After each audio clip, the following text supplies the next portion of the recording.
I see a lot of kids, they're getting started and they have a lot of resources and they're kind of ballsy, in my opinion, the way they do it. They do the creative financing, they do the burrs. But I mean, that stuff works until it doesn't. And you only hear about the success stories on the online forums and all these stories from these other guys. And, that stuff is a little bit more risky, right? I would say a lot more risky. And then if things happen in the economy, you kind of go back to zero.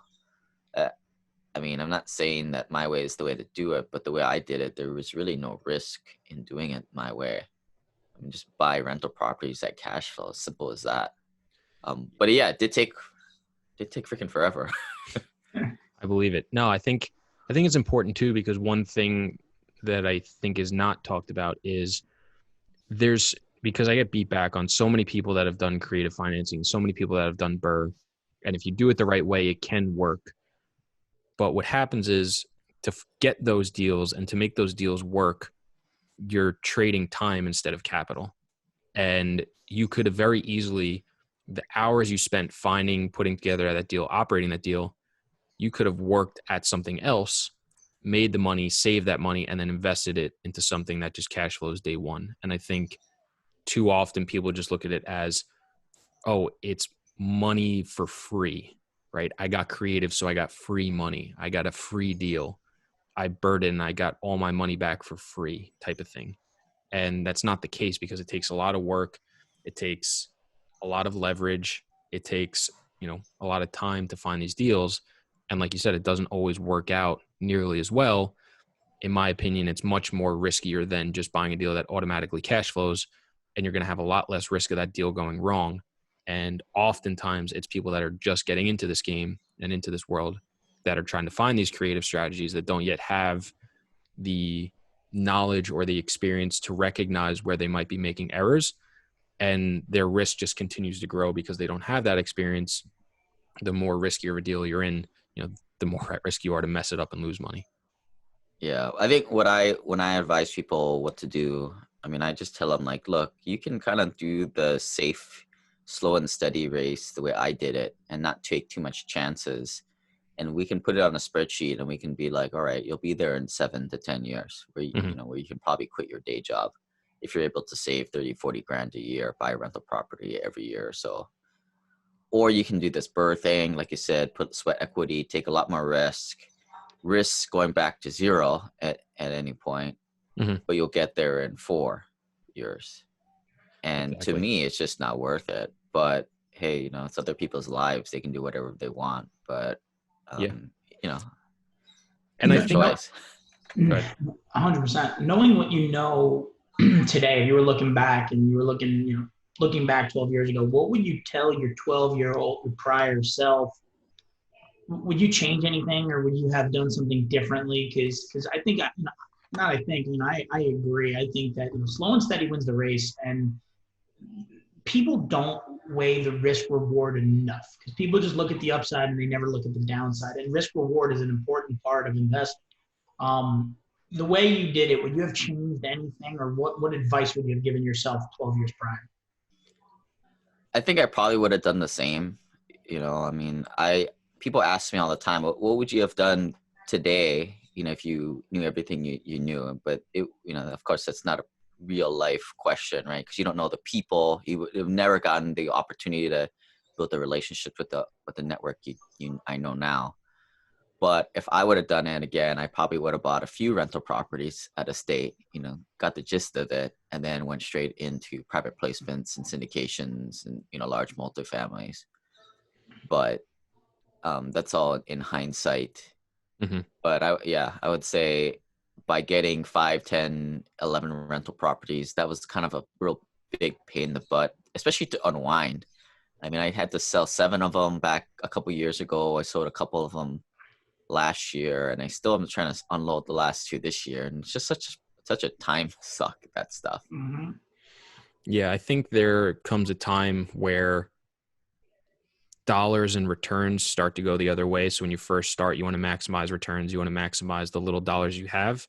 But then what happens is, as you start getting more and more capital, more and more dollars, the percent return becomes more and more less important and the overall dollars and time becomes more important. So to your point, those single family homes could be doing very well, but it's just not worth the headache. It's not worth the time. It's not worth the money it generates. The time value of money for you just doesn't make sense anymore, but those could be great deals for somebody else.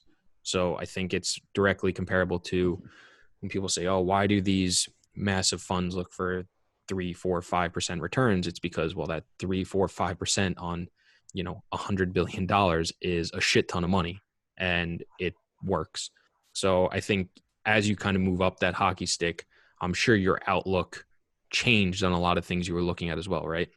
Yeah, like another thing that I recommend folks, I mean, it all starts where's your net worth, right? How much money are you able to generate at your day 100%. job? I mean, I think the threshold is if you're able to make at least 80 grand, I consider you a higher, net worth guy. Mhm.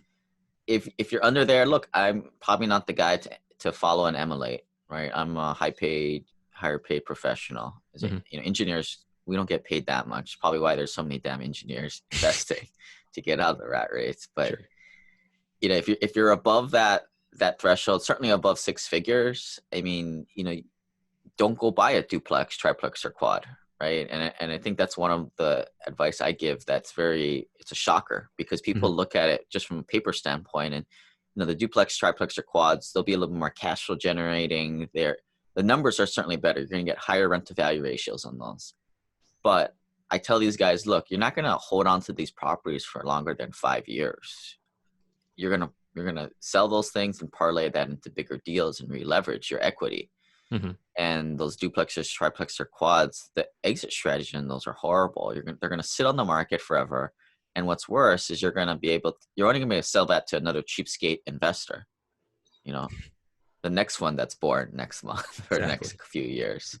Whereas the single family home it's a quick unload, and you can, the whole point of that is you can sell it to uh, unsophisticated emotional buyer. Mhm. No, it makes a ton of sense. So I'm sure a lot of all of what we've just talking about is what led you to kind of transitioning into more of the bigger multifamily mobile home park investing side of stuff, right? Yeah, so I realized like when I had 11 rentals that I was just spending too much time on it. I was around 3 or 4 locations, 3 or 4 property managers, and just managing those relationships were kind of being a little bit of a time suck for me.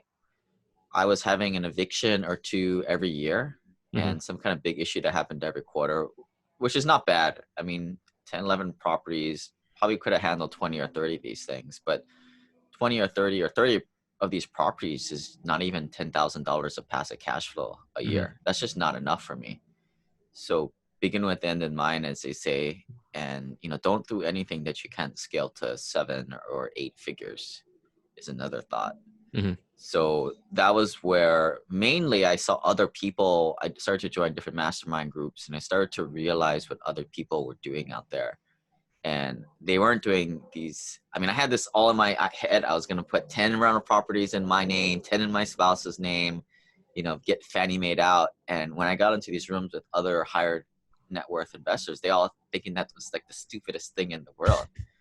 And then I started to adopt that mentality because I saw the light. I saw what high net worth guys were doing, and they were investing in these private placements Hmm. and syndications where they knew the operator, they knew how to underwrite the deal, and they would spread around 50, 100 grand increments into dozens of deals over different geographic areas, different partners, different types of deals, different asset classes, and they were doing it in a tax advantage way where they weren't getting overwhelmed by capital gains by any property selling.